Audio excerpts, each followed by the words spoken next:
देशोतारिणे नमो महावदान्नाय कृष्णाय कृष्ण चैतन्य नाम्ने गौरतिष्ये नमो पंचतत्मात्मकं कृष्णं भक्तरूप स्वरूपकं भक्तावतारं भक्ताख्यं नमामि भक्त शक्तिकं नीलाचल निवासाय नित्याय परमात्मने बलभद्रं सुभद्राभं जगन्नाथाय नमो वृंदाय तुलसीदेवाय प्रियाय केशव सच कृष्ण भक्ति पदे देवी सत्यवत्यै नमो नमो हे कृष्ण करुणा सिंधु दीनबंधो जगत्पते गोपेश गोपिका कांत राधा कांत नमोस्तुते तप्त कांचन गौरांगी राधे वृंदावनेश्वरी वृषभानुसुते देवी प्रणमामि हरिप्रिये वाञ्छाकल्पतरुभ्यश्च कृपा सिन्धुभ्येव च पतितानां पावनेभ्यो वैष्णवेभ्यो नमो नमो जय श्री कृष्ण चैतन्य प्रभु नित्यानंद श्री अद्वैत गदाधर शिवासादि गौर भक्तवृंद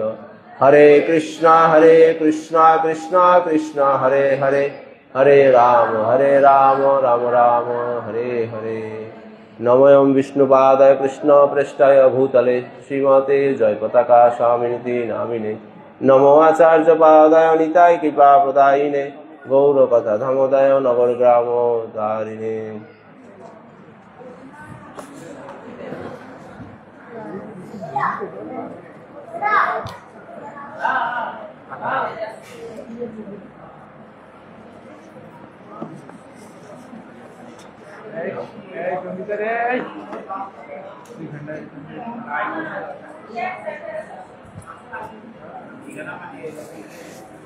हरे कृष्ण। तो सबाइके এই দামোদর মাসের কৃষ্ণপ্রীতি ও শুভেচ্ছা। আজকে প্রভু বললেন যে দামোদরের নবম দিন চলছে, তা আমরা অত্যন্ত উৎসাহ উদ্দীপনার মাধ্যমে আমরা এই দামোদর মাস অতিবাহিত করছি। একটা বিশেষ মাস, বিশেষ করে ভক্তগোষ্ঠীর জন্য বিশেষ মাস এবং সাধারণ মানুষের জন্য একটা বিশেষ মাস। সবাই এই দামোদর মাসটা অত্যন্ত গুরুত্বের সাথে, অত্যন্ত আনন্দের সাথে এই মাসটা উদযাপিত করে থাকে, আমরা দেখি। এবং এই দামোদর মাসে আমরা ভগবান দামোদর যে লীলা করেছেন, দামবন্ধন লীলা করেছেন, সেই লীলা আমরা শ্রবণ করি। কেন শ্রবণ করি? এটা যতই আমরা শ্রবণ করি, যতবারই শ্রবণ করি, এই লীলা শ্রবণ করতে কারো বোর ফিল হয় না, মানে খারাপ লাগে না। বারবার দামোদর লীলা শ্রবণ করলেও আমাদের খারাপ মনে হয় না, ভালো লাগে। এইটাই ভগবানের লীলার বিশেষত্ব। নবয়মান, ভগবানের লীলা সব সময় নতুন, এটা কখনো মানে পুরাতন হয় না। যদি ভৌতিক জগতের আমাদের কার্যকলাপ যা রয়েছে, একই কাজ বা একই গল্প আমাদের বারবার শুনতে ভালো লাগে না। কিন্তু পার্থক্য ভগবানের ক্ষেত্রে, যে ভগবানের লীলামৃত আমরা যতই শ্রবণ করি ততই আমাদের জন্য আস্বাদনীয় হয়, কারণ যেহেতু উনি স্বয়ং ভগবান। কারণ ভগবান যা কিছু করেন তার সব কিছুর মধ্যে বিশেষত্ব থাকে, স্পেশালিটি থাকে। ভগবানের সব কিছু হলো বিশেষ। আর আমরা যারা এই ভৌতিক জগতে রয়েছি, জড়জগতে রয়েছি, তাদের সব কিছু হলো শেষ। আমাদের বিশেষ বলতে কোনো কিছু থাকে না। আমরা যেই মুহূর্তটা আমরা অতিবাহিত করি, সেই মুহূর্তটাই আমাদের জন্য শেষ হয়ে যাচ্ছে, আমাদের আয়ুষ্কাল থেকে সেটা মাইনাস হয়ে যাচ্ছে। এই জন্য আমাদের ক্ষেত্রে বিশেষ বলতে কোনো কিছু নেই। যদিও আমরা আমাদের বিভিন্ন রকম কার্যকলাপ বিশেষভাবে করার প্রক্রিয়া অবলম্বন করি, বিশেষ আয়োজন করি, কিন্তু প্রকৃত অর্থে ভগবানের লীলার সাথে যদি আমরা এটা কম্পেয়ারে যাই, তুলনায় যাই, তাহলে ভগবানের লীলা হলো নিত্য নবায়মান, নিত্য নতুন। তো ভগবান দাপর যুগে এই লীলা সংগঠিত করেছেন। আর এই লীলা সংগঠিত করার পর ছিল সত্যব্রত মুনি তা চাক্ষুষ দর্শন করে এই দামোদর অষ্টকম লিপিবদ্ধ করেছিলেন। পুরো লীলাটা এটার মধ্যে উনি 8টা পদে বর্ণনা করেছেন এবং এই 8টা পদের উপর এটা যে গূঢ় তত্ত্ব রয়েছে এবং অন্তর্নিহিত অর্থ রয়েছে, আমাদের যারা পূর্বতন আচার্য রয়েছে তারা এটা অত্যন্ত গভীরভাবে বিশ্লেষণ করে আমাদের কাছে রেডি করে দিয়েছেন। আমরা যেন এই সমস্ত আচার্যদের ব্যাখ্যা অনুসারে এইটা আমরা বুঝতে সক্ষম হই। তো এই লীলার ঘটনাটা আমরা সবাই জানি। ভগবান দীপাবলির দিন মাখন চুরি করেছিলেন নিজ গৃহে, অর্থাৎ যশোদা মাতার ঘরে মাখন চুরি করেছিলেন এবং মাখন চুরি করে উনি ধরা পড়েন। তারপর এই লীলাটা সংঘটিত হয়। ভগবানকে দণ্ড দেওয়া হয়। অর্থাৎ আমাদের জগতে আমরা যেরকম ক্রাইম স্টোরি দেখি, তো এইটাও আধ্যাত্মিক জগতে আচার্যরা বলেছেন এইটাও অনেকটা ধরনের ক্রাইম স্টোরিতে বা অপরাধমূলক কাজে যেই ধরনের উপাদানগুলি থাকে, এই দামোদর লীলাতেও একই রকম উপাদান রয়েছে। তো অপরাধমূলক কাজে আমরা দেখি যে অপরাধ সংগঠিত হয়, তারপর অপরাধীকে ধরা হয়, আর অপরাধীকে ধরে অপরাধীকে কি করা হয়? শাস্তি প্রদান করা হয়। তো এইখানেও ভগবান যশোদা মাতার কাছে অপরাধ করেছেন, যশোদা মাতা অপরাধীকে ধরেছেন, ধরার পরে অপরাধীকে কি করেছেন? শাস্তি দিয়েছেন। কিন্তু একটা বিষয় এখানে খুব অবাক করা বিষয়, যে ভগবান তো এই কাজটি প্রথমবার করেনি, তাই না? এই চুরি কাজটা বা এই মণি চুরির যে শিল্প বলেন, কলা কৌশল বলেন, এটা উনি অনেকদিন যাবতই করছিলেন। কিন্তু এর মধ্যে একটা পার্থক্য রয়েছে, উনি নিজের ঘরে কখনো চুরি করেননি। উনি শুধু ব্রজ গোপী যারা রয়েছে, ব্রজবাসী যারা রয়েছে, তারা যখন দধি মাখন এরকম তৈরি করে রেখে দিত, সেইখানে গিয়ে উনি দধি মাখন চুরি করে খেতেন। ভগবানের যারা সখা ছিলেন, সাঙ্গপাঙ্গ ছিলেন, তাদেরকে নিয়ে উনি বিভিন্ন গোপীর বাড়িতে গিয়ে এই দধি মাখন চুরি করে খেতেন, আনন্দ করতেন। ভগবান ছিল সবার নেতা, লিডার। তো ভগবান এখানে আচার্যরা বলছেন যে ভগবান এতদিন কেন নিজের ঘরে চুরি করেনি, শুধু অন্যের ঘরে চুরি করত? তো বলছে যে নিজের ঘরে চুরি করতে ভগবান সবসময় ভয় পেতেন। কাকে ভয় পেতেন? যশোদা মাতাকে ভয় পেতেন। কিন্তু ব্যাপারটা একটু অস্বাভাবিক মনে হয়। নিজের ঘরে চুরি করতে সাধারণত ভয় পাওয়ার কথা না, বরং অন্য ঘরে গেলেই ভয় পাওয়ার কথা। ভগবানের ক্ষেত্রে ছিল এটা উল্টো। উনি অন্যান্য ঘরে অবলীলায় চুরি করতেন, মাঝে মাঝে চুরি করে ধরাও পড়তেন, কিন্তু ধরা পড়লে উনি আরো এটা বাড়িয়ে দিতেন।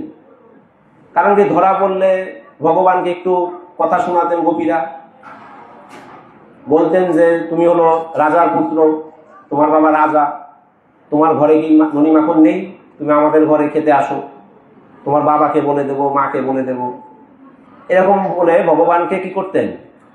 অপদস্থ করার চেষ্টা করতেন। কিন্তু ভগবান নিজে তো অপদস্থ হতেনই না, বরঞ্চ যিনি তাকে ধরতেন, যেই গোপী তাকে হাতে নাতে ধরতেন, তাকে অপদস্থ করে ছেড়ে দিতেন, তাই না? অনেকগুলি ঘরে উনি ধরা পড়েছেন, ধরা পড়ে তাকে বেঁধে যশোদা মাতার কাছে নিয়ে যাওয়ার জন্য চেষ্টা করেছেন, কিন্তু সেখানে দেখা গেছে কি উল্টো, সেই গোপীর অবস্থা খারাপ করে দিয়েছে। এমন অবস্থা করেছে, আমরা জানি এরকম বলছেন প্রভাবতী গোপীকে, এইবার তোমার সন্তান হয়েছি, আরেকবার ধরলে তোমার স্বামী হয়ে যাবো। এইভাবে করে সবাইকে শাসাতেন। এইটা করতে করতে সারা ব্রজবাসীর মধ্যে ভীতির সঞ্চার হয়ে গেছিল। সবাই একটা ভয়ের মধ্যে থাকতো, কার ঘরে কখন ঢোকে, সবাই ভয় পেত। এবং ভগবান থ্রেট দিত, বেশি বাড়াবাড়ি করলে তোমার ঘরে বেশি বেশি যাওয়া হবে। কিন্তু দেখেন, নিজের ঘরে কখনো উনি চুরি করতেন না। কারণ কি? যশোদা মাতাকে অত্যন্ত ভয় পেতেন। এই যে ভয় পেতেন, কেন ভয় পেতেন? কারণ যশোদা মাতার কাছে উনি বশীভূত ছিল। যশোদা মাতার বাৎসল্য রসে উনি এতই বশীভূত ছিল, উনি ভয় পেতেন। তাই আচার্যরা বলছেন এখানে একটা জটিল অঙ্ক রয়েছে। আমাদের দৃষ্টিতে মনে হচ্ছে কেউ যদি অন্য এলাকায় যায়, অন্য এলাকায় যে কোনো যদি অকারেন্স করতে যায়, তার মধ্যে ভয় থাকার কথা। আর নিজের এলাকায় বা নিজের ঘরে করলে ভয় থাকার কথা না। এখানে হয়েছে তার বিপরীত। তো বলছে এইটাতে একটা জটিল অঙ্ক রয়েছে, কেন এরকম হলো? যশোদা মাতাকে কেন উনি ভয় পায়? তো বলছে যে এরকম যদি ভগবানকে আপনি নিয়ন্ত্রণ করতে চান, যশোদা মাতার হাতে পুরোপুরি উনি নিয়ন্ত্রিত ছিল। আপনি যদি ভগবানকে নিয়ন্ত্রণ করতে চান, তাহলে বলছে যে নিজে নিয়ন্তা হওয়ার বাসনা ত্যাগ করতে হবে। কথাটা একটু মনে হয় জটিল লাগতেছে, যে আমি যদি ভগবানকে নিয়ন্ত্রণ করতে চাই, কন্ট্রোল করতে চাই, তাহলে কি করতে হবে? কন্ট্রোল করতে গেলে কি করতে হবে? আমাকে নিয়ন্তা হতে হবে। এই নিয়ন্তা হওয়ার বাসনাটা, কন্ট্রোলার হওয়ার বাসনাটাকে আমাকে ত্যাগ করতে হবে। যেমন মনে করেন এরকম বলা হলো, কোনো যদি একটা স্টুডেন্টকে বলা হয় এরকম, তুমি যদি MBBS ডাক্তার হতে চাও, তাহলে তোমাকে ডাক্তার হওয়ার বাসনা ত্যাগ করতে হবে। তাহলে জিনিসটা কিরকম শোনা যায়? এটা কি বলে আবার? আমি ডাক্তার হতে গেলে ডাক্তার হওয়ার বাসনা ত্যাগ করে দিতে হবে। মিলল কথাটা? কেমন মনে হয় না? কিন্তু আচার্যরা বলছেন এটাই তত্ত্ব। এই জগতে আমরা যখন আসি, বা এই জগতে যখন আমরা জন্ম নেই, সবার মধ্যে নিয়ন্তা হওয়ার বাসনা প্রবল থাকে। সবাই আমরা ক্ষুদ্র ক্ষুদ্র নিয়ন্তা হতে চাই, কন্ট্রোলার হতে চাই, যে আমি সবকিছু নিজে নিজে কি করব? নিয়ন্ত্রণ করব। এটা হলো আমাদের একটা স্বভাব। এই বাসনা নিয়েই আমরা জড়জগতে আসি, এবং জড়জগতে সবকিছু আমরা কি করি? নিয়ন্ত্রণ করতে চাই আমরা। কিন্তু যদি ভগবানকে আমি নিয়ন্ত্রণ করতে চাই, তাহলে সেই বাসনাটা আমাকে ত্যাগ করতে হবে। তাইলে ভগবান তখন কি হবে? ভগবান সেই ভক্তের দ্বারা নিয়ন্ত্রিত হবে। যশোদা মাতার ভক্তির স্তর, বা উনি যে ভক্ত ছিল তার স্তরটা ছিল সেই রকম। তিনি ভগবানকে নিয়ন্ত্রণ করতে পারতেন। তিনি জানতেন, ভগবান জানতেন যে অন্য বাসায় চুরি করে ধরা পড়লে সেখান থেকে আমি বেরিয়ে আসতে পারবো, সেখানে আমি একটা কিছু চমক দেখাতে পারবো, কিন্তু মাতা যশোদার সাথে আমি এটা পারবো না। এই জন্য উনি এখানে চুরি করতে ভয় পেতেন। কিন্তু তার বন্ধু মহলের মধ্যে এটা কিন্তু একটা বিষয় ছিল। বন্ধুরা মাঝে মাঝে খোঁচা দিত, যে তার যে বন্ধু সার্কেল ছিল, এমন নয় যে ওই বন্ধু সার্কেলে যারা ছিল, সখা যারা ছিল, তাদের বাড়িতে যেত না, তাদের বাড়িতেও কিন্তু যেত। তারা কৃষ্ণকে সে ইনফরমেশন দিত যে আজকে তার মা বা তাদের মা কি কি ঘরে করেছে, তৈরি করেছে। সেই ইনফরমেশন পাওয়ার পরে তাদের ঘরে ঘরে হামলা করত। স্বাভাবিকভাবেই আপনি যদি 10 দিন বন্ধুর বাসায় খান, তা বন্ধুরা আপনাকে একদিন খাওয়াতে বলবে না, শুধু আমাদের বাসায় এসে খাও, তোমার বাসায় তো আমাদের একটু নিমন্ত্রণ করতে পারো। ব্যাপারটা ছিল এরকম। বন্ধুদের সাথে তার এরকম একটা অনেক সময়, বিশেষ করে মধুমঙ্গল, সিদাম, সুদাম, তাদের সাথে এরকম হতো যে খালি তো আমাদের বাসায় আনাবো না, তোমার বাসা তো কখনো করো না। তো ভগবান শ্রীকৃষ্ণ তখন এই দীপাবলি দিনটি বেছে নিয়েছিলেন, যেহেতু ওই দিন একটা উৎসবের দিন। ভাবছে উৎসবের দিন যদি আমি একটা কিছু করে ফেলি, হয়তো মা আমাকে সেরকম কোনো কিছু বলবে না। তাই উনি সেই দিন এটা অ্যাটেম্পটা নিয়েছে যে আজকে আমার বাসায় অপারেশন হবে, আমার বাসায় আজকে এই কাজটা করব। কিন্তু ভগবানের ভাগ্যে রয়েছে মার কাছে ধরা পড়বে। আর মাও এতদিন ধরে সবকিছু শুনছিল, চাক্ষুষ দর্শন করেনি, উনি বুঝতে পারেনি। ভাবছিল গোপীরা হয়তোবা হিংসা করে তার ছেলের নামে এসব বলে। তাই মা যখন দেখলেন এই ধরনের ঘটনা সংঘটিত হলো, মা স্বাভাবিকভাবে যশোদা মাতা একটু লজ্জিত হয়েছে। ভাবছেন যে এতদিন যা যা অভিযোগ আসছিল আসলে সবই সত্যি, আমার ছেলেটা এরকম চুরি করে খায়। এখন যশোদা মাতা তাকে শাস্তি দিয়েছেন, ভগবানকে নিয়ন্ত্রণ করেছেন, ভগবান তার দ্বারা নিয়ন্ত্রিত হয়ে গেছে। যশোদা মাতার বাৎসল্য রসে উনি ধরা পড়েছেন। এই লীলাটা ঠিক পূর্বের লীলাটাই ছিল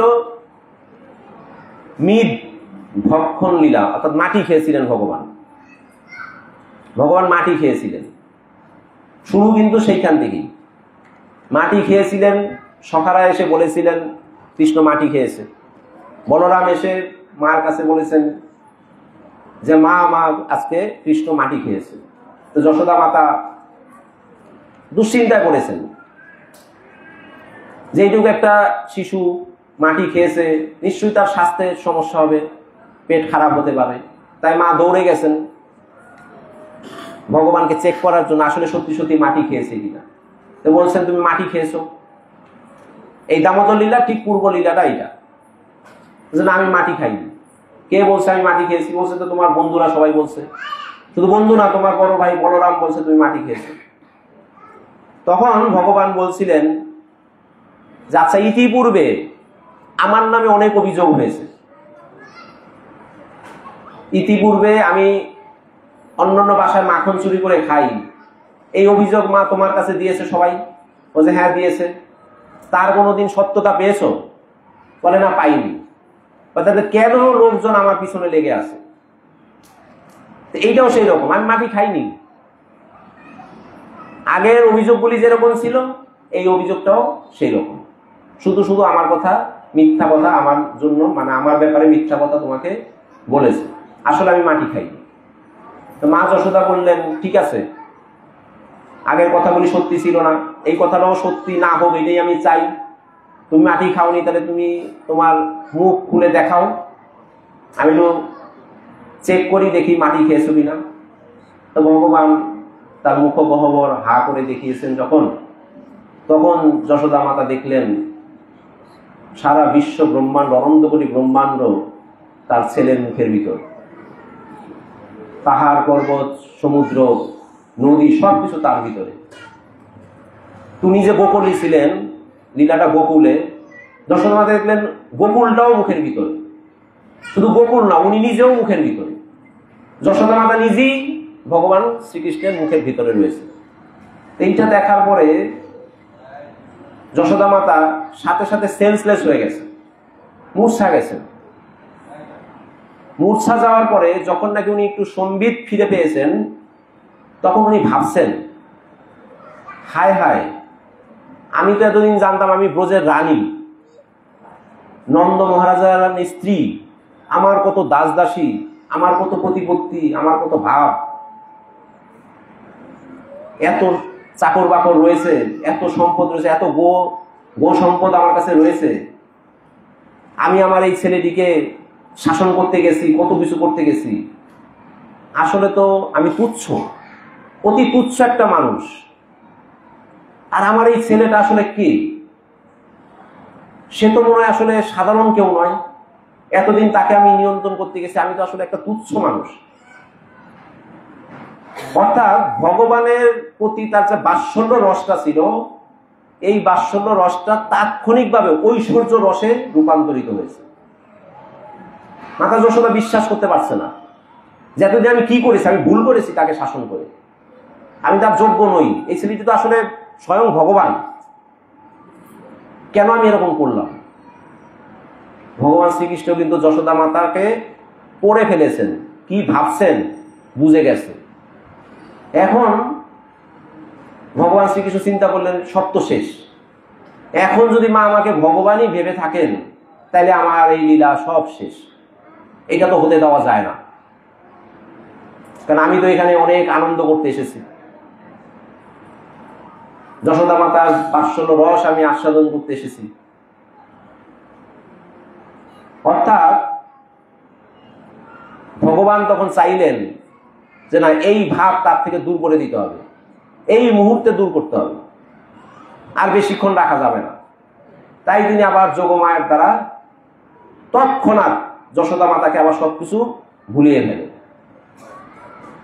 অর্থাৎ বাৎসল্য রসের কাছে ঐশ্বর্য রসটা তড়িৎ দূরীভূত হয়ে যায়, এত স্ট্রং বাৎসল্য রসটা, এত শক্তিশালী।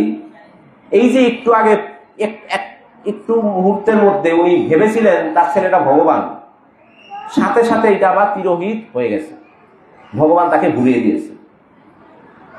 এইবার যশোদা মাতা তাকে কোলে নিয়ে আদর করছেন, থুতু দিচ্ছেন, কি বালা মুসিবত তার এসেছে, ছেলেটাকে নিয়ে আর পারি না, এই অসুর আসে সেই অসুর আসে, কি যন্ত্রণা, ঘরে নিয়ে গেছেন। অর্থাৎ ওই যে বলা হলো যে আপনাকে নিয়ন্তা হওয়ার বাসনা ত্যাগ করতে হবে, ভগবান এটা দেখালেন যশোদা মাতাকে দিয়ে। মুহূর্তের মধ্যে উনি ভেবেছিলেন ভগবানের ঐশ্বর্য দেখে যে আমি ভগবানকে নিয়ন্ত্রণ করতে চেয়েছি, আমার ছেলেকে নিয়ন্ত্রণ করতে চেয়েছি, আসলে ছেলেটি আমার সন্তান নয়, সে স্বয়ং ভগবান, আমি কত তুচ্ছ, এতদিন আমার মধ্যে তো এরকম একটা ভাব ছিল আমি ব্রজের রানী, আমি আমার ছেলেকে শাসন করি, আসলে তো ওর কাছে আমি একদম তুচ্ছ। তো যখন নাকি ভক্তের মধ্যে প্রকৃত অর্থে কোনো কপটতা ছাড়া এই ভাবটি আসে, তখন বুঝতে হবে সে কখনোই নিয়ন্তা হওয়ার বাসনা করেন না, এইটা তার সমূলে তার হৃদয় থেকে দূরীভূত হয়ে গেছে। তখন ভগবান এই লীলার মাধ্যমে প্রমাণ করেন যে কেউ যদি আমাকে নিয়ন্ত্রণ করতে না চায়, এইরকম মনস্কামনা তার থাকে, প্রকৃততে সেই আমাকে নিয়ন্ত্রণ করতে পারে। তাহলে ভগবানকে যদি আমি সেইভাবে কন্ট্রোল করতে চাই, কারণ ভগবান বলছেন আমি ভক্তের অধীন, আমি ভক্তের অধীন। অনেক লীলাতেই ভগবানকে বলা হয়েছে এই যে আপনি অধীন হন, আপনি আসলে স্বেচ্ছায় অধীন হন না ভক্ত আপনাকে জোরপূর্বক অধীন করে রাখে, বলুন। তখন ভগবান উত্তরে বলছেন যে আমি স্বেচ্ছায় অধীন হই, ভক্ত আমাকে জোর করে অধীন করতে পারে না। কিন্তু এই জড়জগতের জীব, এই জড়জগতের জীবের সাথে ভগবানের এটাই পার্থক্য। এই জড়জগতের আমরা যারা জীব রয়েছি, আমরা সরাসরি কি করি, কাউকে অধীন করতে চাই, অধিকর্তা সাজতে চাই। কিন্তু ভগবান বলছেন তার স্বভাব হলো, জীবের সাথে ভগবানের স্বভাবের পার্থক্য, ভগবান যেখানে নাকি ভক্তের এরকম প্রেম দেখে, ভক্তি দেখে, বলছে আমি স্বেচ্ছায় অধীন হয়ে যাই, আমাকে অধীন করতে হয় না, কারণ এটা আমার স্বভাব, এটাই আমার স্বভাব, আমি স্বেচ্ছায় অধীন হয়ে যাই, কোনো ভক্ত আমাকে অধীন করতে হয় না। বিল্বমঙ্গল ঠাকুরের বিষয়ে আমরা জানি, যখন নাকি সেই তার চোখ কাটা দিয়ে অন্ধ করে দিল, বৃন্দাবনের গ্রামে গ্রামে ঘুরছে, উনি বনে বনে ঘুরছে আর কৃষ্ণ নাম করছেন, ভগবান স্বয়ং এসে তাকে দুধ দিয়েছিল, কারণ উনি ভিক্ষা করে না পেলে কিছু খেতেন না। তো বিল্বমঙ্গল ঠাকুর এক সময় বলছিলেন যে যখন নাকি বালকটা আসতো তাকে দুধ দিতে, চোখে দেখতে না পারলেও অনুভব হতো উনি সাধারণ কেউ নয়, এই বালকটি সাধারণ কেউ নয়, আমাকে দুধ দিয়ে যায়, আসলে সে ভগবান। যেহেতু সে চোখে দেখে না, তাই তাকে স্পর্শ করতে পারতো না, ধরতে পারতো না। দুধ দিয়ে বাবা দুধ খাও, পরে এসে আমি আমার পাত্রটা নিয়ে যাব, এইভাবে আসতেন, চলে যেতেন। তো বিল্বমঙ্গল ঠাকুর একদিন বললেন,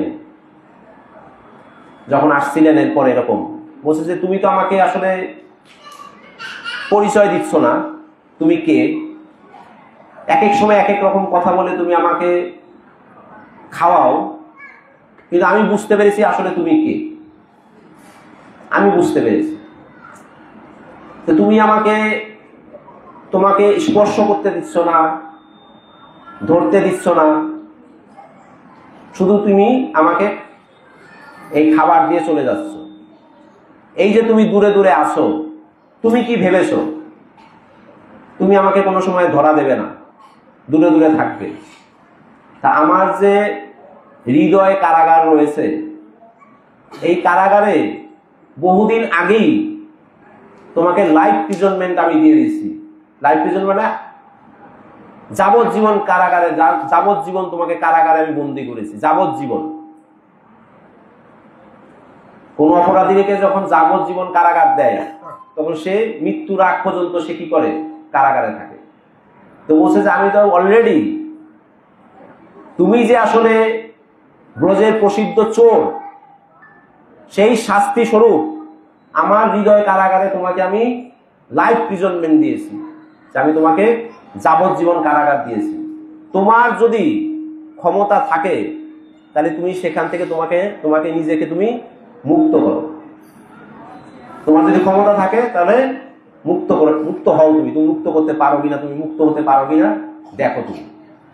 তো এইটা হলো এই যে এই স্টেজের ভক্তের কাছে, এই স্তরের ভক্তের কাছে ভগবান অধীন হয়ে যায়। ভগবান তো তার কাছে এমনি এমনি প্রতিদিন আসতো না, তার টানে চলে আসতো, তার সাধনায়, তার ভক্তিতে ভগবান তার কাছে চলে আসতেন। এই জন্য এই দামবন্ধন লীলাটা যখন সংগঠিত হলো, এই যে সত্যব্রত মুনি যিনি এটা লিপিবদ্ধ করেছেন, তো উনি ভগবানের এই লীলাগুলি দেখতে দেখতে, এই দামবন্ধন লীলা দেখতে দেখতে আমাদের জন্য প্রতিটা প্রয়ারে, প্রতিটা পদে যে শিক্ষা এখানে আমাদের জন্য রেখে গেছেন, সেই শিক্ষাগুলো তো বলছেন। যেমন 3 নাম্বার পদে উনি বলছেন, ইতি দীক্ষলীলাভি আনন্দ পুণ্যে সবসং নিমজ্জন্তম আখ্যাপয়ন্তম তদীয়েষিত একেষু ভক্তচিত্তম পুনঃপ্রেম তস্তম শতবৃত্তি বন্দে। বলছে যে ইতি দীক্ষলীলাভি, আপনার এই মধুর লীলা, আপনি নিজে যে লীলা আপনি সংগঠিত করেছেন, আসলে ভক্তের উচিত হলো ইতি দীক্ষলীলাভি আনন্দ কুণ্ডে, যে ভগবানের যে লীলামৃত রয়েছে, এই লীলামৃত শ্রবণ দর্শন, যদিও আমরা সেরকম সৌভাগ্যবান জীব নই, আমরা দর্শন করব, কিন্তু আমরা আচার্যদের যে টিকা রয়েছে, আচার্যদের যে বর্ণনা করেছে, সেটা কর্ণের মাধ্যমে আমরা সেটা দর্শন করতে পারি, কর্ণ ইন্দ্রিয়ের মাধ্যমে, শ্রবণের মাধ্যমে এটা আমরা দর্শন করতে পারি। তা আচার্য বলছেন, সত্যবতী মনে বলছেন যে এই যে ভগবানের লীলাগুলি, এগুলো ভগবান করছেন, বিশেষ করে দামবন্ধ লীলাটা করেছেন, এরকম লীলায় শ্রবণ করে সেই লীলার মধ্যে আমাদের কি ডুব দেওয়া উচিত। এই যে ডুব দেওয়া উচিত, এই কথাটি আসলে আমাদের সমাজে বা আমাদের কালচারে একটা নেগেটিভ একটা ওয়ার্ড। আমরা অনেক সময় বলি, বিভিন্ন রকম ভাষা বলি, নেশায় ডুবে আছে, বা এই কাজে সে ডুবে আছে, একটা খারাপ কাজে সে ডুবে আছে।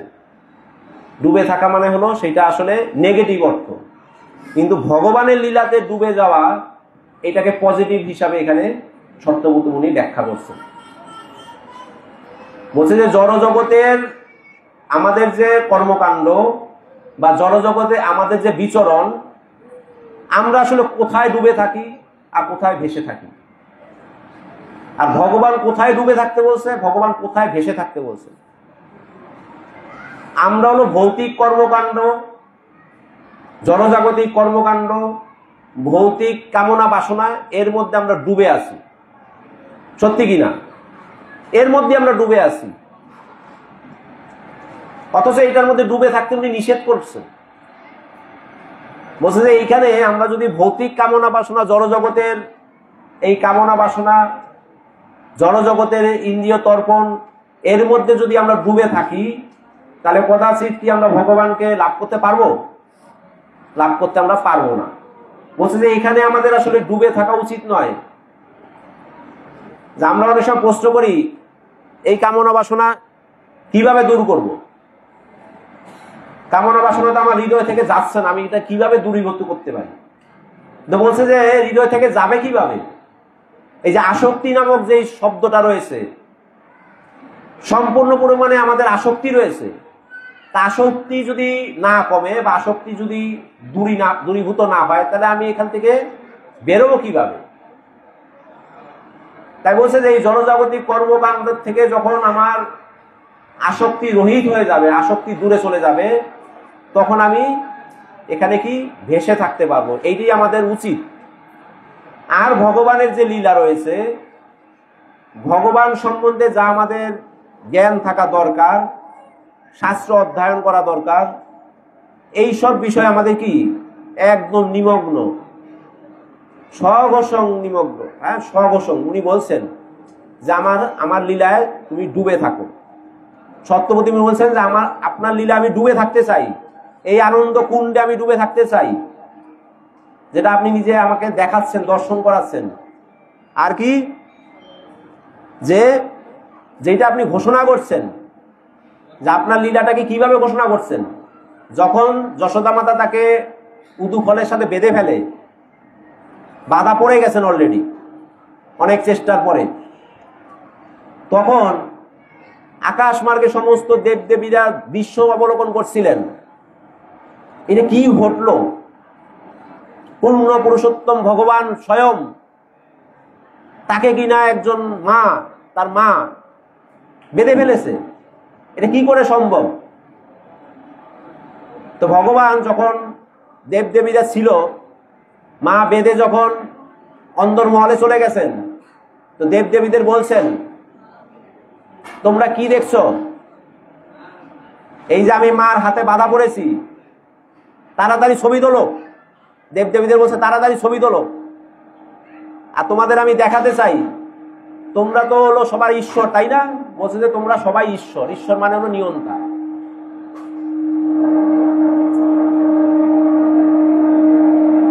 তোমরা হলো ঈশ্বর, তোমরা নিজেকে নিজেই নিয়ন্তা ভাবো। একটু কমিয়ে দেন, না কমিয়ে দেন। তোমরা হলো ঈশ্বর, নিজেদেরকে নিয়ন্তা ভাবো। আরে দেখো, আমি হলো তোমাদের ঈশ্বরের বাপ। বলছে আমি তোমাদের ঈশ্বর, এই যে তোমরা যত ঈশ্বর আছো তার বাপ আমি এখানে। আর আমার ঈশ্বর হলো যশোদা মাতা। বলছে যে আমার নিয়ন্তাকে যশোদা মাতা। তা তোমরা স্বচক্ষে দেখো এখানে। বলেন তো কোন এরকম ব্যক্তি আছে চুরি করে ধরা পড়ে, সে এরকম জোর গলায় কথা বলে, সবাইকে দেখাতে চায়? আমরা যখন আমাদের মিডিয়াতে দেখি, অনেক সময় অনেকে ধরা পড়েছে দুর্নীতিবাজ বা ডাকাতি করতে গিয়ে, তখন আইন শৃঙ্খলা রক্ষাকারী যখন বাহিনী যখন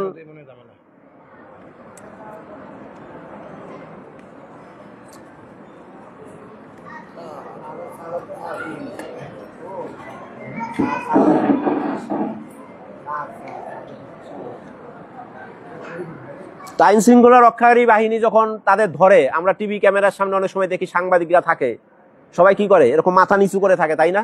অনেক এরকম মুখ ঢেকে রাখে, বিভিন্ন কারেন্সে যারা সময় ধরা পড়ে। এটা হলো আমাদের জীবদের বৈশিষ্ট্য। কিন্তু ভগবান ধরা পড়ে আরো বুক চিতিয়ে দেবতাদের বলছেন, নিজেদের অনেক পাওয়ার ভাবো, যে নিজেরা অনেক পাওয়ারফুল, তোমরা ঈশ্বর, আর তোমাদের ঈশ্বর হলো আমি, আমাকে বেঁধে রেখেছে। দেখাও আমার ভক্তের প্রভাব, সবাই দেখো আমার ভক্তের কি প্রভাব। তো এই লীলাতে ভগবান সেইটাই প্রমাণ করতে চাচ্ছেন যে অখিল ব্রহ্মাণ্ডের নিয়ন্তা পূর্ণ পুরুষোত্তম ভগবান তার ভক্তের প্রেমের পরাকাষ্ঠায় বশীভূত হয়ে যান। তার ভক্তের প্রেমের পরাকাষ্ঠা উনি বশীভূত হয়ে গেছেন, তার থেকে বেরোনোর তার কোনো উপায় নেই। ভগবানের এইখানে বিশেষ করে বলছেন যে ভগবানের এখানে বহুধা শক্তি রয়েছে। মাতা যশোদা যখন ভগবানকে এরকম বাধার জন্য ট্রাই করছিলেন, চেষ্টা করছিলেন, ভগবানের সমস্ত শক্তিরা এসে সেটা বাধাগ্রস্ত করছিলেন যে না, ভগবানকে, আমাদের পূর্ণ পুরুষোত্তম ভগবানকে যদি আমরা বাঁধতে দেখি বা উনি যদি বাধা পড়ে যান, সেটা আমাদের জন্য কি হবে? লজ্জার হবে, অপমানের হবে, এটা সম্ভব না কোনোদিন। তাই উনি বাধাও পড়ছিলেন না। বারবার যত ব্রজের যত রশি এনে জোড়া লাগিয়ে দিয়েছেন, 2 আঙ্গুল কম হচ্ছে, কারণ ওই সমস্ত শক্তিগুলো ভগবানকে বাধা পড়তে দিতে চাচ্ছিলেন না। কিন্তু ভগবানের যে যত শক্তি রয়েছে, এই যত শক্তি সমস্ত শক্তির রানী হলো ভগবানের কৃপা শক্তি। একটা সময় ভগবান যখন, মাতা যশোদা যখন পরিশ্রম করতে করতে, ভাগবতমে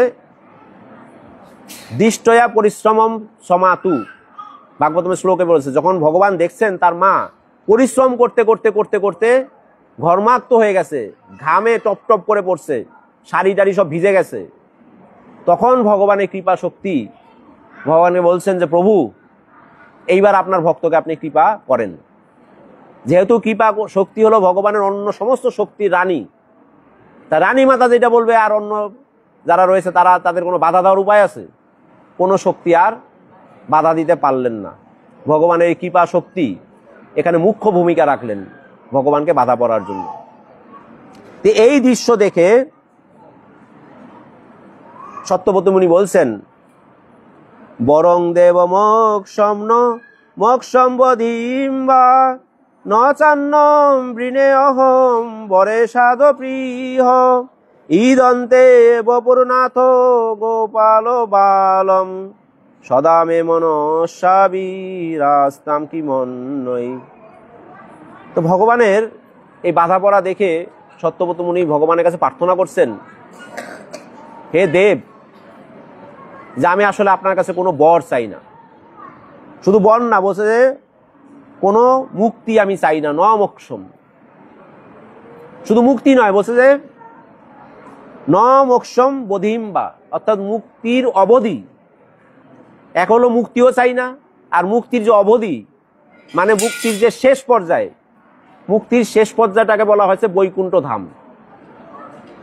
এক হলো আমি মুক্তিও চাই না আপনার কাছে, এবং মুক্তির যে শেষ অবধি রয়েছে, একদম শেষ পর্যায়ে রয়েছে যেটা বৈকুণ্ঠ ধাম প্রাপ্তি, যেটা মানুষের আশা থাকে, বলছে সেইটাও আমি চাই না, সেটা আমাকে আপনি দেবেন না। তাহলে কি চাও? ভগবান বলছে কি চাও? তাহলে বলছে যে ঈদন্তে বপুরনাথ গোপাল বালম সদা মে মনস্বামী রাস্তাম কি মন।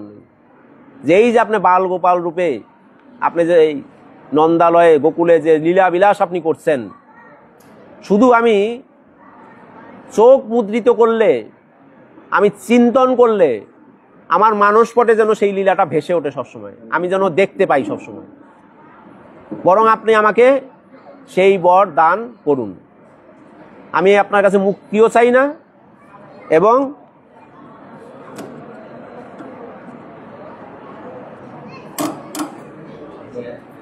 হরে কৃষ্ণ হরে কৃষ্ণ হরে কৃষ্ণ কৃষ্ণ কৃষ্ণ হরে হরে, হরে রাম রাম রাম হরে হরে। তো বলছেন যে আপনার কাছে আমি মুক্তি কামনা করি না, বৈকুণ্ঠ ধামও কামনা করি না। ভগবান বলছে তাহলে কি চাও? বলছে আমি শুধু চাই যে এই যে লীলা আপনি করছেন, এই লীলা যেন আমি সবসময় দর্শন করতে পারি।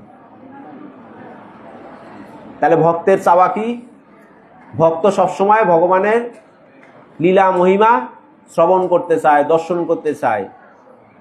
ভক্তের এইটাই কামনা থাকা উচিত, এইটাই বাসনা থাকা উচিত। এর চাইতে বেশি ভক্তের আর আশা করাও উচিত নয়। এইটাই হলো সর্বোচ্চ আশা। ভক্ত যদি এই আশাটা পূরণ করতে পারে তাহলে তার সর্বোচ্চ প্রাপ্তি ঘটে। এর চাইতে তার বড় কোনো কিছু হতে পারে না। কারণ সত্যবতী মুনি জানে যে ভগবানের কাছে দাওয়ার অনেক কিছু রয়েছে।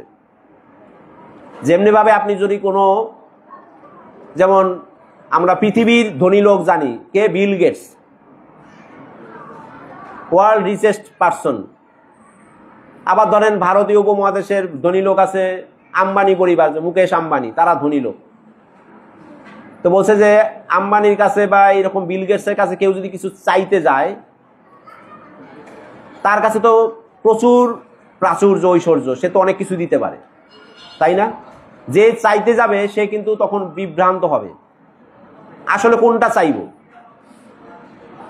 চাইতে গেলে আবার ঠকে যাই কিনা, এরকম একটা চিন্তা আসে। যার কাছে অনেক কিছু আছে তার কাছে যদি আমি চাইতে যাই, তাহলে যে চাইতে যায় সে কিন্তু পরিমাপ করতে পারে না আসলে কি চাইব। চাওয়ার পরে সেটা যদি পায় সে আফসোস করবে, আসলে ওইটা চাইলে মনে হয় ভালো হতো।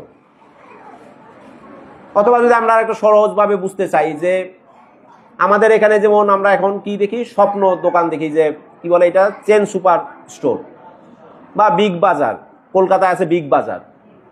তো বিগ বাজারে গেলে দেখবেন বা এরকম স্বপ্নতে যদি আপনি ঢোকেন, এরকম সুপার শপে ঢুকলে আপনার অনেক পণ্য রয়েছে, আপনি একটা কেনার জন্য গেছেন ওখানে, এই জিনিসটা আপনার দরকার। যখন আপনার সেলফের মধ্যে এত পণ্য রয়েছে, অদরকারি জিনিসও মানুষ কি করে, তখন কিনে আনে, যেটা দরকার নাই, চোখে দেখেছে নিয়ে নিল।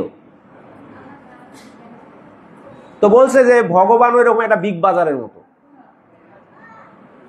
যে আমার যেটা হয়তো দরকার হবে না, আমার জন্য দরকার হবে না, আমি হয়তো সেইটাই ভগবানের কাছে চাইব। আর যদি কোনো ছোটখাটো দোকানে যান, এত কিছু ভ্যারাইটি পাবেন না, আপনার ইচ্ছা মাফিক জিনিসটা আপনি নিয়ে আসতে পারবেন, আপনার ঠকার সম্ভাবনাও কম। আর বড় জায়গায় গেলে ঠকার সম্ভাবনা আছে, যদি আপনি পারফেক্ট জিনিসটা আপনি চুজ করতে সেখান থেকে না পারেন। তো বলছে যে ভগবান হলো এরকম বিগ বাজারের মতো, তাই ভগবানের কাছে চাইতে গেলে সাবধানতার সাথে সতর্কভাবে চাইতে হবে। যেই চাওয়াটা হবে আমার জন্য পার্মানেন্ট, যেইটা আমার জন্য হিতকর হবে, সেইটা ভগবানের কাছে চাইতে হয়। কারণ ভগবান বরদরাজ বলা হয়েছে, ভগবানকে বলা হয়েছে যে বরদানের রাজা, বরদরাজ। যে নিয়ে কি বরদানের রাজা, তার কাছে বরদান চাইতে গেলে তো আমাকে ওরকম ভাইবা চিন্তা চাইতে হবে, তাই না? মোক্ষ, মোক্ষ ভগবান দিয়েই দিতে পারে, তাকে মুক্তি দিতেই পারে। পরের এই যে এরকম শ্লোকে বলছেন, নমো দেব দামোদর অনন্ত বিষ্ণু প্রসিদ প্রভো দুঃখ জালাব্ধিমগ্নম কৃপাদৃষ্টিবিষ্টাদি দীনম্বতানু গৃহানশ মামেগ্য মেধক্ষী দৃশ্য।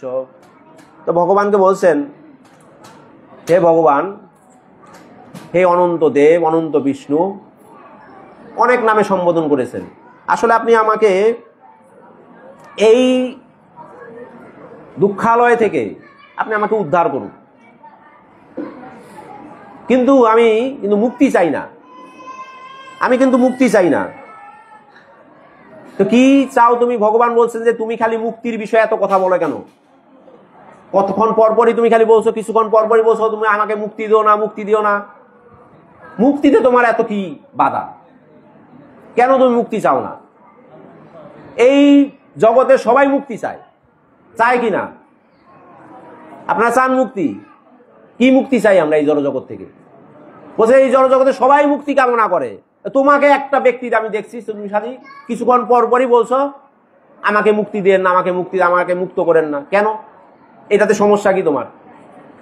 কেন তুমি মুক্তি চাও না?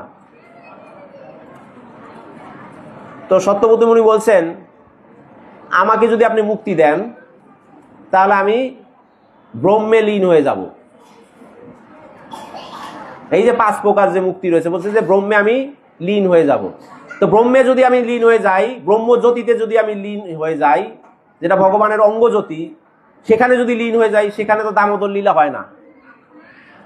বলছে সেখানে তো আপনি দামোদর লীলা করেন না, তা আমি ওইটা দর্শন করবো কিভাবে? এই জন্য আমি মুক্তি চাই না। আমি মুক্তি চাই না, আমি মুক্তি চাই না, কিন্তু আমি মুক্ত হতে চাই। মুক্তি আর মুক্তর মধ্যে পার্থক্য রয়েছে। বলছে যে আমি মুক্ত হতে চাই, মুক্তি চাই না আমি, খবরদার ভুলেও আমাকে মুক্তি দেবেন না। তখন ভগবান বলছেন, আরে ভক্তকে ভগবান টেস্ট করে না, পরীক্ষা করে না? সত্যব্রত মুনিকে এরকম অনেক পরীক্ষা নিয়েছেন। বলছে যে তুমি তো নিজে দেখতেছো আমি উদুকুলের সাথে বাধা আছি, বাধা না? তখন সত্যব্রত মুনি এই দৃশ্য দেখছেন আর লিপিবদ্ধ করেছেন, ভক্তের সাথে ভগবানের আদান প্রদান হচ্ছে। বলছে যে আমি উদুকুলের সাথে বাধা আছি। তো একজন বাধা পড়া ব্যক্তি কিভাবে আর একজনকে মুক্ত করে? কি বলো তুমি এইসব? কিভাবে আমি মুক্ত করব তোমাকে? আমি তো নিজেই বাধা আছি। তো ভক্ত হয়, বলছে যে ভগবানের ভক্ত অত্যন্ত ভগবানের চাইতে চতুর হয়। বলছে যে আমার সাথে তাল বাহানা করে লাভ নেই। একটু আগেই আমি দেখেছি দুইটা অর্জুন বৃক্ষকে ভেঙে গুড়িয়ে আপনি দুইজন ব্যক্তিকে মুক্ত করেছেন। তখন তো আপনি বাধাই ছিলেন, এখনো বাধা আছেন। সেটা কিভাবে করেছেন? শুধু তাদের মুক্ত করেননি, বলছেন তাদেরকে প্রেম ভক্তি দান করেছেন। ওইটাই তো আমি চাই। আমার সামনেই তো রেফারেন্স আছে, আমার চোখের সামনে এটা ঘটেছে। তাই আপনি বাধা পড়া থাকলেও আপনি মুক্ত করতে পারেন না, এইটা তো আমি বিশ্বাস যাই না আপনি আমাকে মুক্ত করতে পারবেন। এইবার ভগবান তো কি বলে, কট খেয়ে গেছে ভক্তের কাছে। এখন তাকে বলছেন, আচ্ছা ঠিক আছে, তুমি মুক্ত হবে, মুক্ত হবে, তোমাকে প্রেম ভক্তি দেবো, মুক্ত হবে। মুক্ত হয়ে তুমি কি করবে বলো? এই মুক্ত হয়ে মানে এই মুক্তের যে প্রভাব, এইটা পেয়ে তুমি কি করবে? বলে যদি আমাকে আপনি মুক্ত করেন, তাহলে আমি গিয়ে উদুখোল থেকে আপনাকে মুক্ত করে দেব। যশোদা মাতা বেঁধে গেছেন আপনাকে, আমি আপনাকে মুক্ত করে দেব। যশোদা মাতার লাগবে না, আপনি দেখেন না নিজে নিজে তো মুক্ত হতে পারেন না, আমি আপনাকে মুক্ত করে দেব। তাহলে এইবার দেখেন ভক্তের ভাব, ভক্ত কিভাবে ভগবানকে পরাভূত করে। একটা দেখেনি না আমাকে মুক্ত করে, আমিও আপনাকে মুক্ত করে দেব। আপনি কি আমাকে মুক্ত করবেন? আমাকে মুক্ত করেন, আপনাকে আমি বাঁধন খুলে দেবো। আমি যশোদা মাতা আপনাকে বেঁধে রেখেছে। তো এইভাবে সত্যব্রত মুনি তার প্রেম ভক্তির মাধ্যমে ভগবানকে পরাস্ত করেছেন, যুক্তিতর্কের মাধ্যমে পরাস্ত করেছেন। এইটা হলো ভক্তের চতুরতা, ভক্তের ভক্তির পরাকাষ্ঠা। যেটা যশোদা মাতা করেছেন, সত্যব্রত মুনিও তাই করছেন। সব শেষের শ্লোকটাতে এইখানে একটা ইন্টারেস্টিং ব্যাপার রয়েছে। বলছে যে নমস্তেস্তু ধামনে স্ফুরদীপ্তি ধামনে তদীয় দয়ারত বিশ্বস্য ধামনে নমরাধিকা ওই তদীয় প্রিয়া ওই নম অন্তলীলায় দেবায় তুভ্যম। বলছে যে নমস্তুস্ত ধামনে স্ফুরদীপ্তি ধামনে, যে ভগবান যখন সত্যব্রত মুনির কথায় রাজি হয়ে গেলেন, তখন ভগবান যে বাধা ছিল, তাকে যে তার উদরের সাথে উদুখল দিয়ে তাকে বেঁধে রেখেছেন, সেই বেঁধে রাখার যে রশিটা রয়েছে, এই রশিটাকে প্রথম প্রণাম করেছেন সত্যব্রত মুনি। রশিকে প্রণাম করেছেন প্রথম, তারপর ভগবানের উদরকে প্রণাম করেছেন। আর এই রশিটা ছিল, বলছে যে তেজময় রশি, স্ফুরদীপ্ত তেজময় রশি। তো ভাগবতমের সুখদেব গোস্বামী যখন এই শ্লোকগুলি আলোচনা করেছেন, ভগবানের লীলা অষ্টম অধ্যায়ে দশম স্কন্ধের যখন এটা আলোচনা করেছেন, তখন সেখানে কখনোই রাধারানীর কোনো প্রসঙ্গ এখানে আনেননি।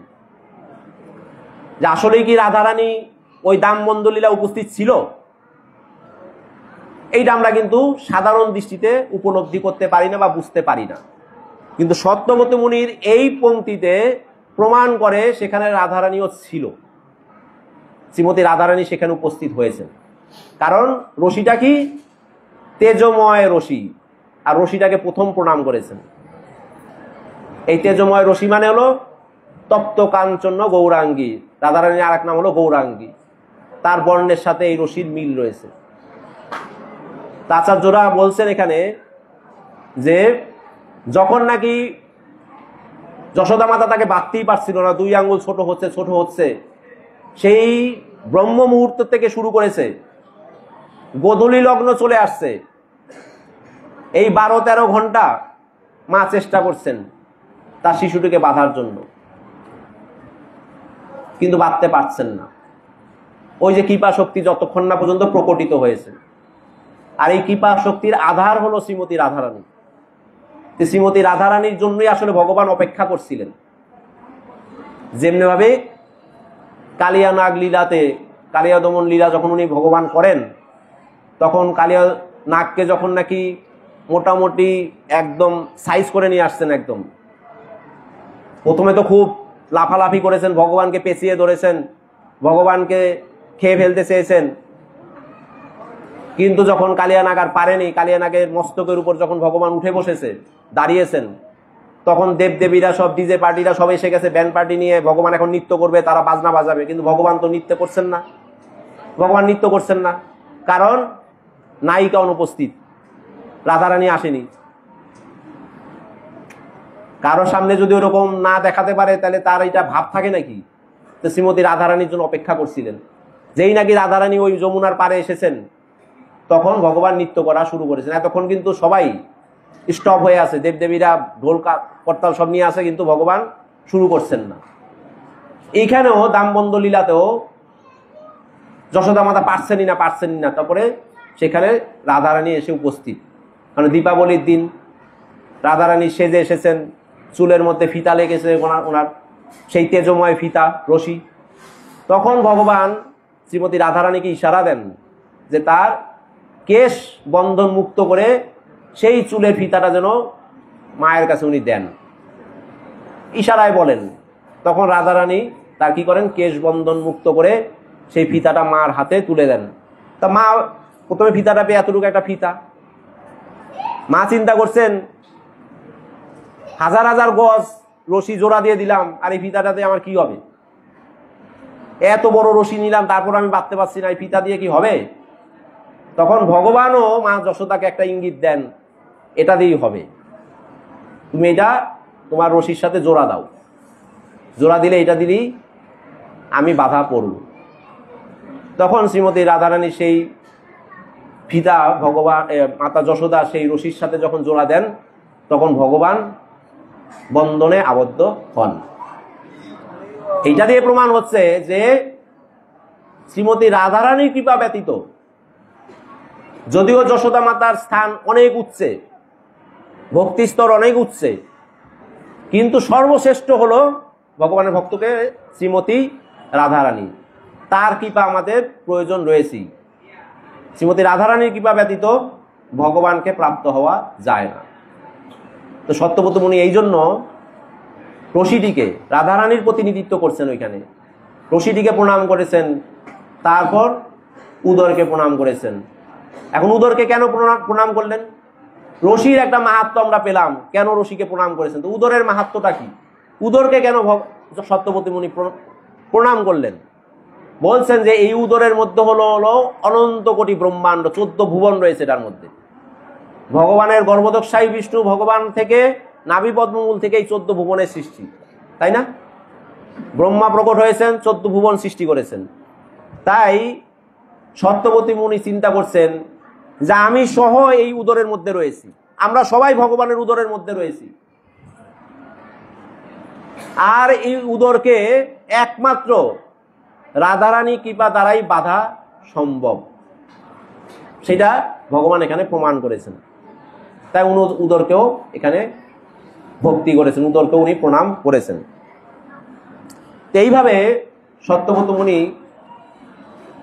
দামোদর অষ্টকমের মাধ্যমে ভগবানের যে লীলা, এই সুন্দর লীলা এখানে সংগঠিত হয়েছিল, সেই লীলাটা উনি আমাদের কাছে প্রকটিত করেছেন। আর কি, শুধু লীলা প্রকট করেই উনি ক্ষান্ত হননি, পরবর্তী যে প্রজন্ম রয়েছে, আচার্যরা রয়েছে, সত্যবতী মুনি আসলে কি বুঝাতে চেয়েছেন সেটা তিনি, এই আচার্যরা এগুলো আবিষ্কার করেছেন। তাই আমাদের জন্য অত্যন্ত উপাদেয় হয়েছে এই সমস্ত লীলা আস্বাদন। তাই শুরুতেই যেই কথা বলেছিলাম যে ভগবানের এই সমস্ত লীলা কখনোই পুরাতন হয় না, নিত্য নবায়মান, নিত্য নতুন, এটা আমাদের কাছে আস্বাদন করার যোগ্য হয়। তাই আচার্যদের ব্যাখ্যা অনুসারে যে আমাদের সবসময় ভগবানের এই লীলা কথামৃতর মধ্যে আমাদের মগ্ন থাকতে হবে। যদি আমরা এই জড়জগতের বন্ধন থেকে মুক্ত হতে চাই, জড়জগতের বন্ধন থেকে যদি আমি মুক্ত হতে চাই, তাহলে আমার যা কিছু এখানে রয়েছে এই জড়জগতের, বলছে যে এগুলো তো আমি কোনো কিছুই সাথে আমি নিয়ে যেতে পারবো না। শুধুমাত্র ভগবানের এই যে লীলাকথা শ্রবণ, ভক্তিমূলক সেবা আমার যেটা রয়েছে, এই মাসের যেটা মাহাত্ম্য, কার্তিক মাসের যেটা মাহাত্ম্য বলা হচ্ছে যে যা কিছু আপনি করবেন তার সহস্রগুণ ফল লাভ আপনি করবেন। ওই দিন আমি একটা ইকুয়েশন দেখেছি, কোন একটা ভক্ত এটা লিখেছে যে এই মাসে যেহেতু সহস্রগুণ ফল লাভ করা যায়, তাই এই মাসে প্রতিদিন যে 16 মালা জপ করে, ভক্তরা এমনিতেই করে, যারা বিশেষ করে আশ্রিত বা দীক্ষিত ভক্ত রয়েছে 16 মালা জপ করে। তারপর সবাই যদি 16 মালা জপ করে, তাহলে 30 দিন, মাসটা যদি 30 দিন হয়, 30 দিন যদি 16 মালা জপ করা হয়, তাহলে 5 কোটি হরিনামের সমান হয়। 5 কোটি বার জপ করা হয়, 5 কোটি। 16 মালা করে 30 দিন করলে 5 কোটি হয়। তাহলে প্রভাব দেখেন, এই যে সহস্রগুণ বলেছে, সহস্রগুণ বাড়ে, তার হিসাব করে ক্যালকুলেশন করলে 5 কোটি দাঁড়াবে। তো এই যে ভগবানের যে এই মাসটার মধ্যে আমাদের যে এই ডিসকাউন্টিং এর ব্যবস্থা করে দিয়েছে, যে সারা বছর আমরা সাধনা ভজনা যাই করি কিনা কেন, এই জন্য এই মাসটাকে বেশি গুরুত্বপূর্ণ দেওয়া হয়েছে। ভগবানের নামে এই মাস, ভগবানের নাম দামোদর, তার নামে এই মাসটা অভিহিত হয়েছে। তাই হরিভক্তি বিলাস, পদ্মপুরাণ, স্কন্দ পুরাণ সব কিছুতে এই মাসের মাহাত্ম্যের কথা বলা হয়েছে। প্রতিদিন যদি এই মাসে গীতা, ভাগবতম, চৈতন্য চরিতামৃত, যে কোনো একটা গ্রন্থ থেকে প্রতিদিন যদি আপনি একটা শ্লোক পড়েন, প্রতিদিন যদি একটা শ্লোক পড়েন, তাহলে আমাদের যে অষ্টাদশ পুরাণ রয়েছে, 18টা পুরাণ রয়েছে, এই 18টা পুরাণের লক্ষাধিক শ্লোক আপনার পড়া হয়ে যাবে। 18টা পুরাণ যদি আমরা যোগ করি, তাহলে লক্ষ লক্ষ শ্লোক হবে। বলছে যে প্রতিদিন কেউ যদি একটা শ্লোক পড়ে, তাহলে 30 দিনে কয়টা শ্লোক হলো? 30টা শ্লোক। 30টা শ্লোক পড়ে আমি হয়তো সারা জীবনে অষ্টাদশ পুরাণ আমি পড়েও শেষ করতে পারবো না। এই যে অষ্টাদশ পুরাণ, আমরা স্কন্দ পুরাণ, তারপরে আপনার পদ্ম পুরাণ, গরুর পুরাণ, শিব পুরাণ, কল্কি পুরাণ, পুরাণের তো শেষ নেই, বহু পুরাণ রয়েছে, 18টা পুরাণ রয়েছে। বলছে 18টা পুরাণের সমস্ত ফল আপনি প্রাপ্ত হতে পারবেন। তাহলে এই যে এই ধরনের যে অফারগুলি আমাদের কাছে দিয়েছেন ভগবান, এটা তো অফার। এই অফারগুলি এমন কোন বোকা লোক আছে যে এটা নিবে না, এই অফারগুলি গ্রহণ করবে না? সারা জীবনও যদি আমি জব করি, 5 কোটি জব হবে কিনা আমার সন্দেহ আছে। আর এই মাসে যদি আমি প্রতিদিন 16 মালা জব করি, তাহলে বলছে যে 5 কোটি জপের সমান হয়ে যাবে। একটা করে শ্লোক পড়লে 18টা পুরাণের সমস্ত পুরাণের শ্লোক পড়া হয়ে যাবে। আর বলছে যে এই যে দানের ব্যাপারে বলা হচ্ছে, আমরা মন্দিরে আসি, মন্দিরের এই যে অনুষ্ঠানগুলি হচ্ছে, মন্দির কর্তৃপক্ষ আমাদের জন্য অনুষ্ঠানগুলি আয়োজন করছেন, হরিকথা শ্রবণ করার আমাদেরকে সুযোগ করে দিয়েছেন, অধিক অধিক কৃপা প্রাপ্ত হওয়ার সুযোগ করে দিয়েছেন। তাই এই মাসে যিনি বৈষ্ণব সেবা দিচ্ছেন, এই মাসে যিনি এই প্রদীপের খরচ বহন করছেন, তার যে কি স্বীকৃতি আর কি উচ্চ পর্যায়ে তার লিখন হয়ে যাচ্ছে, তার ভাগ্যের লিখন কল্পনাও করতে পারবেন না। তাই অধিক অধিক ভাবে আমাদের এইগুলি, এই সুযোগগুলি গ্রহণ করা উচিত। আপনি এই সুযোগটা এই মাসটা গেলে পাবেন না। কার্তিক মাসে আমরা ভগবানের আভাস আমরা উপলব্ধি করতে পারি, অন্যান্য মাসে ভগবানের আভাস আমরা উপলব্ধি করতে পারি না। তাহলে এই মাসে কেন ভগবানের আভাস উপলব্ধি হয়? অন্যান্য মাসগুলো আছে। এই বছরই মনে হয় আমাদের পুরুষোত্তম মাস আসবে, মনে না এই বছর বা সামনে বছর, ওইটা আর একটা অধিক মাস, পুরুষোত্তম মাস, ওইটাও একটা বিশেষ মাস। তো এই মাসেই কার্তিক মাসটা বা দামোদর মাসে হলো ভগবানের আভাস আমরা উপলব্ধি করতে পারি, অনুভূতি আমাদের মধ্যে হয়। একটাই কারণ, মাসটা বিশেষ মাস, ভক্তি বর্ধন করার মাস। অন্যান্য বছরের অন্যান্য দিনগুলিতে আমার যদি কোনো গ্যাপ থাকে, একটা স্টুডেন্ট যখন পড়াশোনা করে সে যদি প্রথম দিকে নিয়মিত না থাকে তাহলে তার সিলেবাসে গ্যাপ পড়ে যায় না, পরীক্ষা দেওয়ার জন্য সিলেবাস গ্যাপ পড়ে। তাই পরীক্ষার আগে কি করে, সে দিন রাত্র পরিশ্রম করে পড়া শুরু করে। দিন রাত্র না খেয়ে, মা খাবার দিলেও তার চোখের সামনে খাবার সে দেখে না, পড়ায় এত মশগুল। তাহলে এই যে গ্যাপ হয়ে গেছে, সে খেটে খুঁটে এটা পরিশ্রম করে এটা পূরণ করে। আর ভগবান বলছে যে আমার আধ্যাত্মিক জগতের সাধন ভজনের যে আমার গ্যাপ হয়ে রয়েছে, সাধন ভজনের যে আমার কমতি রয়ে গেছে, এই কমতিটাকে পূরণ করার জন্য, শুধু পূরণ নয়, এটাকে আরো অনেক বৃদ্ধি করার জন্য, আরো উচ্চ মাত্রায় নিয়ে যাওয়ার জন্য ভগবান এই মাসগুলি সুযোগ দিয়েছেন। যে এই মাসে ভক্ত সঙ্গ, হরিকথা শ্রবণ, গ্রন্থ অধ্যয়ন, হরিনাম জপ আর প্রসাদ আস্বাদন। আর যারা প্রসাদ বুঝি না তারা অ্যাটলিস্ট অন্তত নিরামিষ খাবেন। অন্তত এই মাসে আমিষ আহার করবেন না, মহা মহা পাপ হয়ে যাবে। আমিষ আহার করলে মহা পাপ হয়ে যাবে, ওই পাপ থেকে উদ্ধার পাওয়ার কোনো প্রক্রিয়া নাই। এই মাসটা অনেক সাবধানতার সাথে পালন করতে হয়। আমরা আজকে একটা অনুষ্ঠানে গিয়েছিলাম, দেখেছি ওইখানে যে ওইখানে 2 রকম আয়োজনই ছিল, আমিষ প্রসাদ। তো অনেককেই দেখেছি প্রসাদের এই সাইডে এসে প্রসাদ পেতে, অনেক লোক না হলেও কয়েকজন পেয়েছেন, কিন্তু তারা কিন্তু নিয়মিত প্রসাদ বুঝি নয়। তো এই যে তাদের একটা স্বীকৃতি এই মাসে উনি পেলেন, ভগবানের নিবেদিত প্রসাদ উনি গ্রহণ করলেন, অজ্ঞাত স্বীকৃতি যাকে বলে, উনি বুঝতেও পারবেন না যে আজকের দিনে উনি কি লাভ করলেন, কি লাভ করলেন বুঝতে পারবে না। কিন্তু যারা নাকি এগুলি আমরা শ্রবণ করছি, বিভিন্ন পাঠকরা এসে ব্যাখ্যা করছেন, তাতেও যদি আমাদের এই বোধোদয় না হয় যে আমাদের আসলে এই মাসটা কিভাবে পালন করা উচিত, এই মাসটা কিভাবে ভগবানের আরাধনা আমাদের করা উচিত, আর এই মাসের যত সুফল, যত ফলাফল আছে সেইটা আমি কিভাবে অর্জন করে রাখবো, আমার জন্য স্থিত করে রাখবো, যেটা আমার যখন আমি এই দেহ আমার থাকবে না, এই দেহ আমার যখন এখানে ছেড়ে যেতে হবে, তখন সঙ্গে শুধু এইটুকুই আমি নিয়ে যেতে পারবো, আর সবকিছু এখানে পড়ে থাকবে।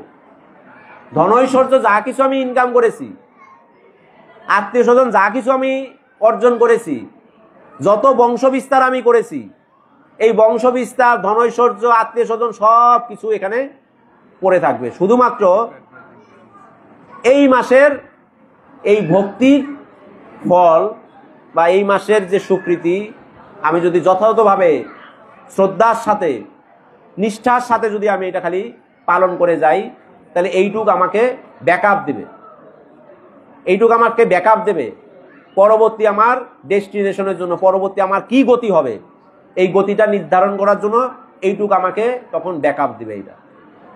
তাহলে বলেন, একটা মাস আমরা যারা আছি, একটা মাস এই নিষ্ঠার সাথে পালন করলে, বলছে যে দানের কথা বলছিলাম, ভক্ত সেবা করা, বৈষ্ণব সেবা করা, যে বলছে যে স্কন্দ পুরাণে বলছে যে আপনি সারা জীবন দান করে গেছেন, সারা জীবন দান করেছেন, শুধু দান নয়, বলছে যে স্বর্ণের তুলনা করেছেন। বাচ্চাদের একটু করান, আমি 5 মিনিট আর বলবো, চেঁচামেচি হচ্ছে। বলছে যে সুমেরু পর্বত যে রয়েছে, সুমেরু পর্বত আমরা শুনেছি, সুমেরু পর্বতের কথা। বলছে যে কাউকে যদি সুমেরু পর্বত যেটা রয়েছে, যে উচ্চতা রয়েছে, এই পরিমাণ স্বর্ণ আপনি কাউকে দান করেন, ব্রাহ্মণকে দান করেন, তার যে ফল আপনি পাবেন, আর এই মাসে আপনি বৈষ্ণব সেবা, মন্দিরে ভগবানের সেবার উদ্দেশ্যে যে দান করবেন, তার সম পরিমাণ হবে। তাহলে আমার তো মনে মনে টনে টনে আমার স্বর্ণ দিয়ে কি হবে? এখন হয়তো বলতে পারেন, তাহলে প্রভু সারা জীবন আর সারা বছর কিছু করবো না, খালি দামোদর মাসে এসে মন্দিরে দান করবো, তাহলেই তো ফল।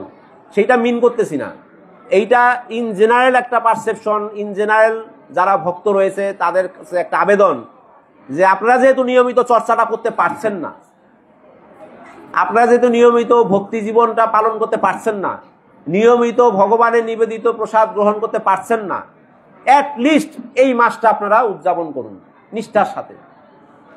এই মাসটা আপনারা ভগবানের সেবায় নিজেকে ব্রতী করুন।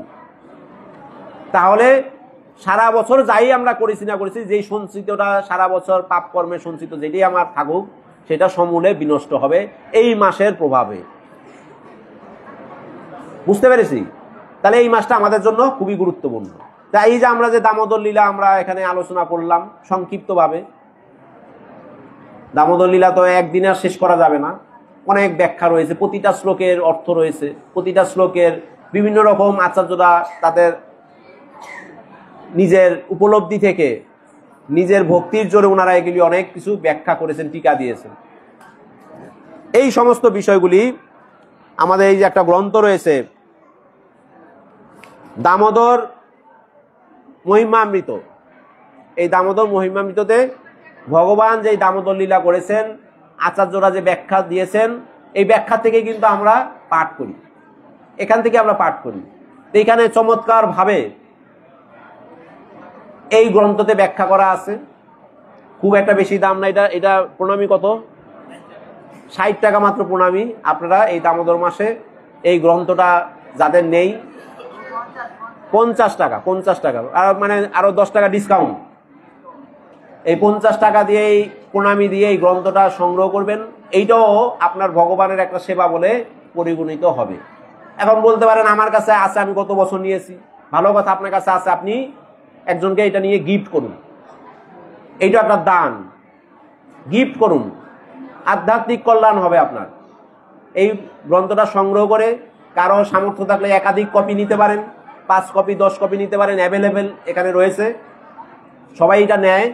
দামোদর মাসে বিশেষ কৃপা, দামোদর ভগবানের বিশেষ কৃপা যদি আপনি প্রাপ্ত হতে চান, তাহলে এই দামোদর লীলামৃত গ্রন্থটি আপনারা গ্রহণ করুন, সেটা নেন, নিজে পড়ুন, অন্যকে পড়তে উৎসাহিত করুন।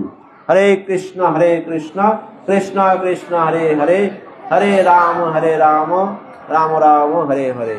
জয় শ্রী শ্রী রাধা দামোদর ভগবান কি জয়, জগন্নাথ বলদেব সুভদ্রা মহারানী কি জয়, দামোদর লীলা কথামৃত কি জয়, সমবেত গৌর ভক্তবৃন্দ কি জয়, ইস্কন প্রতিষ্ঠাতা আচার্য জগৎগুরু শ্রীল বহুপাদ কি, সমবেত গৌর ভক্তবৃন্দ কি, নিতাই গৌর সীতানাথ প্রেমানন্দে হরি হরি বল।